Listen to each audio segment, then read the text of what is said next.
2022లో అంటే YSR CP government లో ఉండేటప్పుడు ఈ జియో ఇష్యూ చేశారు. అయితే విషయం ఏమైందంటే కరెక్ట్ గా 15 days బ్యాక్ 20 days బ్యాక్ మాకు అన్ని కలిపి ఒకే పోర్టల్లో అంటే సింగిల్ విండో విధానం తీసుకొచ్చి ఆ సింగిల్ విండో విధానంలోని ఇప్పుడు మన electrical department permission, R&B permission, panchayat municipality permission, police permission, electricity permission, ఈ 5 పర్మిషన్స్ డెఫినెట్ గా మనకి వినాయక మండపం పెట్టాలంటే ఉండాలి. ఇంతకు ముందు ఏం చేసేవారంటే ఒక్కొక్కరు ఒక్కొక్క దగ్గరికి వెళ్లి పర్మిషన్ తీసుకునేవారు. మేము అలా కాకుండా ఒక జాయింట్ ఇన్స్పెక్షన్ పెట్టి ఒక జాయింట్ సింగిల్ విండో విధానం పెట్టాం.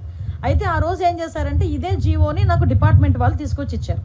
ఇస్తే నేను యాస్ట్రీస్ గా ఈ జియోలో ఏదైతే ఉందో మేము దాన్ని చెప్పడం జరిగింది. అయితే ఈ విషయం తెలుసుకున్న వెంటనే గౌరవ సీఎం గారికి విజ్ఞప్తులు వచ్చినాయి. గౌరవ సీఎం గారు కూడా దీని విషయం మీద మమ్మల్ని అడిగిన వెంటనే సార్ ఇలా జరిగింది, ఇలా జియో ఉంది అంటే ఇమ్మీడియట్ గా ఆపండి, ఎవరు కూడా రూపాయి కూడా కలెక్ట్ చేయొద్దు. ఎస్పెషల్లీ ప్రతి సౌండ్ సిస్టమ్ కి మనకి ఏదైనా మనం సౌండ్ సిస్టమ్ పెట్టామంటే దానికి పర్టికులర్ గా మైక్